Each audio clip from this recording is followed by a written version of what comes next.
Let's get to it. Let's get to our member-specific segment, our favorite and least favorite themes and settings. Let's start by saying, what do we mean when we say theme? Because it's different in a game, right? Theme and setting generally mean two different things in a movie or a show or a book. In games, they're kind of synonymous, right? They kind of both mean the same thing. And matter of fact, theme, setting, and genre, to some degree, are almost interchangeable when we're talking about games. I personally, as I said before, I don't let theme get in the way. That's an interesting thing I discovered about me when I was diving down this rabbit hole. I prefer the theme of the Resistance far, far above the theme of Avalon. Right? I like the semi-futuristic underground movement in a fascist, government much, much better than Knights of the Round Table. But because Avalon, I believe, is a superior social deduction game, I don't ever want to play the Resistance. So for me, the theme is not in no way, shape, or form getting in the way of what is really basically two almost identical games with only a slight difference. Tom, I'm amazed you managed to mention Avalon yet again. I have no problem mentioning it and all I the love time. that game, possibly more than you do. Whereas, Jake, theme is very important, right? 100%, yeah. I would much prefer a game. It balances it more for me. The mechanics versus the theme. The theme is going to weigh in heavier for me than clearly it doesn't at all for you. But yeah, it matters. It matters for me because never for me. There are some instances where it matters. Dimitri, what about you? It's interesting for me. I need the right theme, and I need a marriage between the theme and the mechanisms. Okay. I need to feel that the mechanisms explore the theme and reflect the reality of the world that is being depicted. And for me, that is all important. Tell me a game whose theme sings for you. Terraforming Mars. Okay. I grew up a science fiction reader, and not a fantasy reader. I came to fantasy later, and I've never fully adopted or adjusted to it. In part because I started reading American science fiction in translation. So science fiction, because it deals with real world, real theories, real investigation, is very translatable. It doesn't really depend on nuances of language. Sure. It is about rules, and it is about things that happen. Another thing about science fiction, unlike fantasy, is that there are a lot of science fiction short stories that really matter and really change the field, whereas fantasy is really driven by much longer works.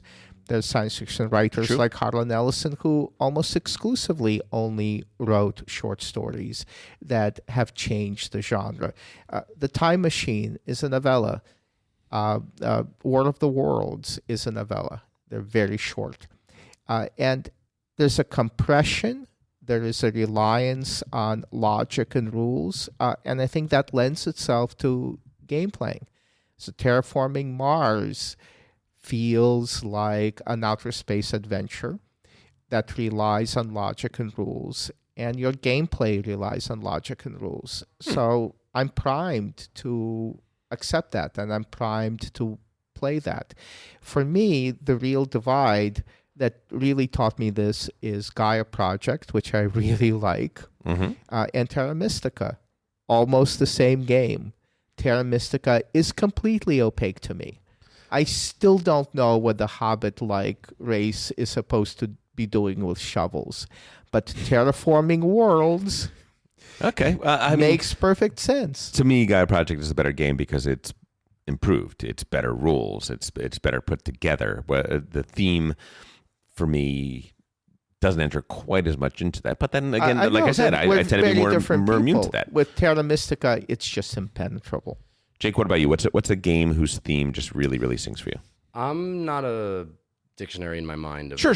No, games, of course. But I can tell you that the games I enjoy are usually either some kind of science fiction, some kind of fantasy, because for me, those two are like neck and neck. I didn't come. They came to me equally, and they're on the scale for me as being like separate worlds that I love. Not the most realism stuff. That doesn't do it for me. Like trying to like the train stuff. Yeah. That theme doesn't do anything for me. Do you know what I mean? Or Yeah, even, yeah. And I can even enjoy a game if the theme doesn't do it for me, but that's like the opposite end of my spectrum. I like a hero. So it's going to be some kind of fantasy or science fiction, or even if it's some kind of military thing, I don't mind that either. You know, like if it's if it's knights in shining armor or soldiers, or like I can kind of get behind that a little bit. The red coats, or that, I don't mind that stuff if it's realism. Very weird, because generally I'm more in your camp than in Dimitri's camp, but in this case, I'm almost entirely in Dimitri's camp in a weird way. I grew up reading science fiction and relatively little fantasy. Yeah. When I started playing role-playing games, I played Traveller, which was the first science fiction game. I didn't play Dungeons and Dragons. And what Dimitri said, I kind of agree with to some degree. But when it comes to games, I don't really think that the science fiction games are that much better for the most part than the fantasy, because a lot of them are equally ungrounded. Well, aren't they mostly skins? I mean, I understand your goal of wanting them to match, but like in general, you could kind of swap any skin of any game and it's still going to be what it's going to be. Like, it's yes, but it's not about the game. It's about how I interpret it, how I absorb it, how I play it. Because of how I grew up, I can remember oxygen and titanium. I can't remember pearls and berries. Okay. In Russia, we didn't have pearls and berries. We had, we didn't even have pebbles. In Soviet Russia, berry squeezes you. I just mean that, like, the desire to have the mechanics somehow illustrated or like highlighted by the fact that it's bunnies or that it's spaceships or things. I think that might be an illusion, because really, you could make any of these games with any of the themes. You could swap them free. You could do a card in the hat and pull it out, and it's still gonna play. It doesn't. You're just matching cards. It's true. You know what I mean? You could practically do it with a deck of cards. I'm going to name 4 genres, and I want you to tell me which genre is the most heavily represented in the top 200 games on BGG. Okay? Fantasy, sci-fi, historical, horror. Which of the 4 is the most heavily represented in the top 200 games? Jake, what's your guess? I'm guessing historical. Dimitri, what is your guess? I agree with Jake. I think it's historical. It is historical. Hey. It is historical. Horror is pretty low. Horror is sub 30. Fantasy is 35. Sci-fi is 28. And historical is 61. Agricola is an historical game. Oh, sure. Of sorts. I don't think I counted it in any category because it's not specifically historical, particularly. It's medieval. It is. I mean, it says in the rule. It says in the rules what era it's from regarding that. Agricola? No, I'm saying there's no dragons. Oh, there's no right? dragons. It's like so it's not fancy. Well, let's take this. Okay, here's a point I want to make. I hate laser sharking. Laser sharking is something that bugs the heck out of me. So, Jake, you're looking at me like, what the heck is laser sharking? Yeah. All right. So it refers to Austin Powers, right? Sure. I want sharks with freaking lasers on their heads, right? And it came to represent in role-playing game design and writing and such. It came to represent when you have a perfectly good genre and threat and cool thing, and you think it's going to make it so much cooler by putting a completely different cool thing on top of the already Swapping cool out thing. For a laser sword. Yeah, right. Exactly. And it makes it horrible. The number one example of laser sharking is dragons in Game of Thrones. George R.R. Martin was not going to have dragons in Game of Thrones until one of his relatives said, it's a fantasy, you have to have dragons. It was a much more historical drama before that. I kind of agree with that. So let's talk about laser sharking in games. Scythe. The casual gamer puts his hands up like, you don't know what that is? one? Maybe I do, but by the name I don't remember. It's the one where you're battling in the steppes of Poland, but you have mechs and it's like partisans and they're that's a lovely game. Though. That's a You know what? lovely I game. think- Matt It is loves not. that game. I might have to I go think out it's on a limb and terrific. say I kind of like laser sharking. You I might kind of like it. By I the think way, I do. You say that if it's just trains, It's I'm not just a interested. skin, I it gotta doesn't have matter. I gotta have wizards and I gotta have You know this what? and the other thing. If they you might did be. like a Snowpiercer train game, I might be in. Caverna. Caverna is Agricola, right? A wonderful farming game telling you what it was like to farm back Okay. before synthetic fertilizer and all that sort of stuff. With quests. And now all of a sudden you've got dwarves and quests. But are you still And- farming? Yes. Yes, it's still part of the game. It's hard for me to get excited about farming. It just is. I will tell you a little bit. Tricarion. Tricarion is the one where we're magicians, magicians. stage magicians. You are mostly stage magicians, and there's nothing Yeah. magical about it except they have these Tricarion shards. They have these crystals, and there's something mystical about that they introduce into the game. And I'm like, no. It's so much better if you just treat it as magicians as opposed to their magic being But real. Tom, you are delighted by the time travel mechanism in Boss. I am. I love it because they don't take it seriously, which is very important to me for theme. I realized that when I looked at what are my favorite thematic games, I noticed two things. One is they were all completely different than any other game. So for me, maybe because I played so many games, I don't like themes that have been there, done that. And that includes a lot of science fiction. That It's hard includes to almost not all of repeat. fantasy. Right? It all feels like retreads. So the games that are my favorite themed games are very, very unique and like, wow, I didn't even know that you could make a game about that subject. And that's really cool for me. I want to But jump the second in thing is, and say here that, like you, I feel my third favorite theme is no theme at all. Like Avalon, like Tichu. They have slight themes. Avalon totally, Chichu doesn't have a theme, but Avalon totally has a theme. We never LARP it. We ignore it. We don't. Are you supposed think- to? Well, first of all, a listener pointed out that when we say LARP it, we really mean role play. Yeah. You are absolutely correct, sir. We enjoy the word LARP. It's much more fun to say the word LARP. Well, it's live We action. may continue to say the word LARP, even though what Dimitri is actually talking about is role Oh playing. my God, word police. Yeah, well, no, it's true. It's a All fact. right. You have Alright. never adopted an English accent I have. in Avalon. I have. It's been a while. He does it It's all the been- time, even when we're not playing Avalon. It'll just Look, happen. Well, I'm Look, LARPing myself People continuously. don't. People don't trust me anyway. The moment I put on a British accent, they trust me far, far less, and they should because the British are untrustworthy people who still Wow. maintain 25% control of the island of Ireland.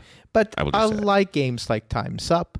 I like games like Wavelength, where there's no theme. Yes, agreed. Agreed. And I'd rather have no theme than Furry Critters. I don't think I could play a game with no theme. Can I mention? Can I mention though before we move on? This is the worst game that has the game that has the worst case of laser sharking of any game I know, Of course. but also a perfect example of why theme doesn't matter much to me. Barrage, my number one game from last year, the game I am most Mine excited too. about. Is that the water? That's the water. I love yes, that game. Right? Yeah, but it's got the little mechs. You've got mechs, and you've got Yeah, it was like. fine. Why did you throw steampunk mechs into a game that has Tom, we know why. no reason. We know why. I don't know why. Because those are really prison labor.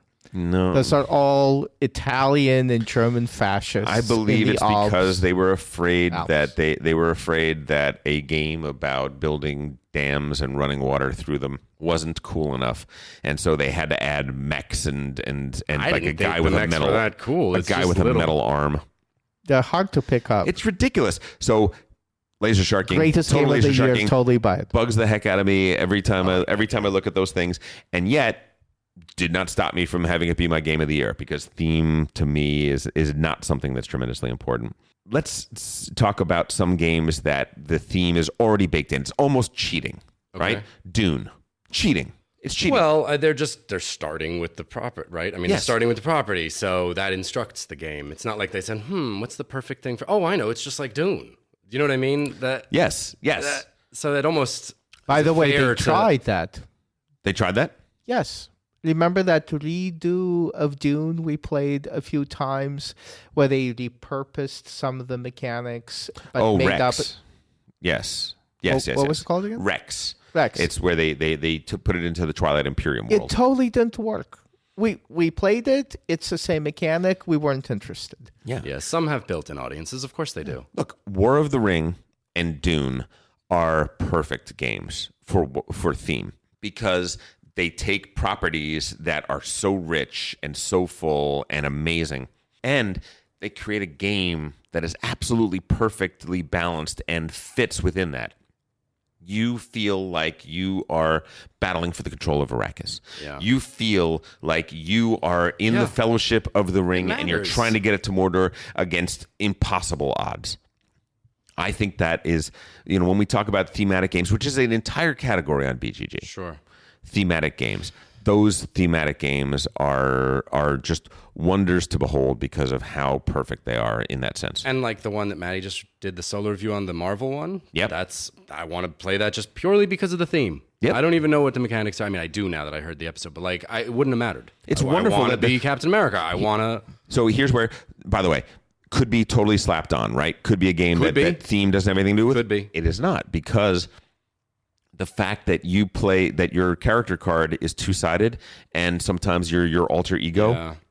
No, and it's sometimes clever. It's you're totally clever. It's very clever. It's very nice well when done. it matches up. It really is. And that's what's very important to me. It is. When the mechanism reflects the theme But that's in a way rare. that is inextricable.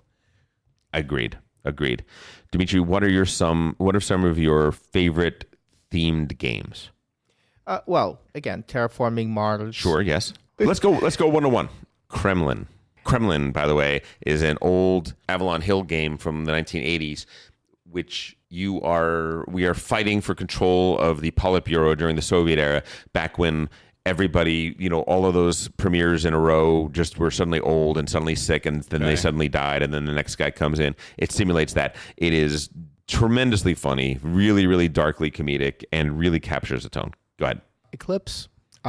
Eclipse is the only war game that I enjoy because it takes place in space, because it's spaceships, because it has hexes that we turn over and uncover, and because the mechanisms of the game make sense to me in terms of science fiction. Building spaceships, discovering technologies before we kick each other's butts. Greed Incorporated, which is a splatter game that very few people have played. The wonderful thing about this one is in most economic games, you're building up a company, you're trading, you're playing the stock market, and then whoever ends up with the best company at the end wins. This is a wonderfully darkly cynical game in which what you're actually doing is you are building your company up, and then you're pulling resources out of it, and you're crashing your own company, grabbing a golden parachute out, and bidding for these luxuries like the private jet and the island and the executive assistant and the wardrobe and this and that and the other thing. And the only points that are worth anything at the end of the game are those points, are what you've cashed out, what you've taken with you, which is that's theme to me, right? It's just an economic game. It's just an economic game, but the theme sings because they've written the game and they built the game with a point of view. That to me is important. Greed is an example of my second favorite theme for games, which are market games. Gallerist, for me, is an example of a market game where you're actually running a business and dealing with buying, selling, valuing, marketing. Sheriff of Nottingham is a market game. Estates is a market game in that sense. And I will say that for me, the last two games I want to talk about are, one is Junta, which is another old game, a West End games game, which is you are fighting for control of a banana republic. And D-Mocker, my favorite game of all time. Running a political campaign as a game, competing against 4 other candidates, is a fantastic theme. I don't know why it's not done more. My dad would love it. He was head of a mock UN for years when he was a professor. Yeah, it sounds right up his alley. It's very much like that. Yeah. You've got to play this game. Actually, I'd love to try it. It's tough and it's deep, but the theme carries you through it, because when you understand why everything is happening, because you understand the story that's being told, you understand, oh, I'm putting out campaign workers who are going to try and get us some more votes. Oh, I'm trying to change the people's minds in this state so that this issue that's hurting me isn't the most important issue anymore, that this is important. Oh, I'm going to buy media coverage so that we can get our things up.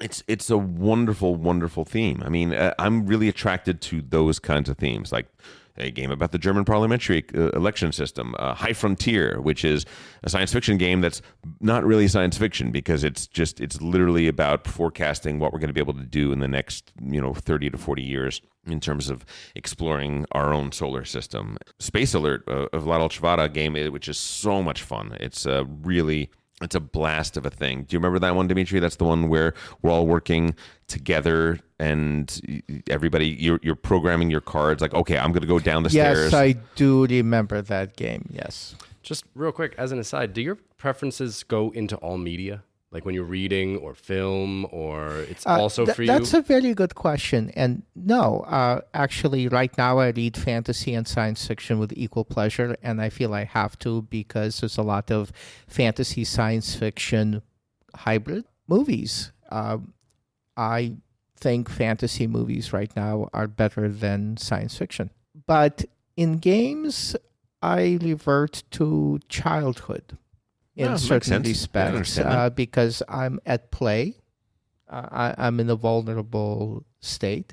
Also, I really never see fantasy as rule-based. That's interesting. I see science fiction as rule-based. I see science fiction as about being natural laws and breaking natural laws, laws of physics, laws of chemistry, laws of genetics, seeing what happens when you push boundaries. Fantasy is never to me about that. Fantasy is about relations between people that are disrupted by magic. It sounds to me like, if I was to sum up our three positions on this, it seems to me like, Dimitri, for you, game theming is what helps you grok it, is what helps you understand what it is that you're doing in the game. And it seems to be sort of a key component to get your buy-in, because through theme, rules make better sense. And Jake, it seems for you that your buy-in, your attraction to the game in the first place comes heavily from a place of theme. Like whether or not it's not all the way right to the other side. Like, you couldn't just put something on a Monopoly board and say it's like Marvel Monopoly, because it's not really Monopoly. A game. Yeah, exactly. But yes, that's correct. I'm drawn in or repelled very much by theme, for sure. And for me, theme is a secondary or tertiary consideration, that the game itself is far more important than the theme, but theme can do things for me.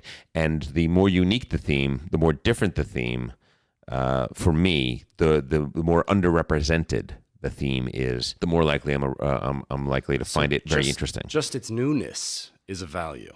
Yes. Well, I think that, like Container, for instance. Container is a game in which you are loading shipping containers onto freighters, sending them out, getting new ones in, and all that sort of stuff. I love that theme. I think the game is good, but not amazing.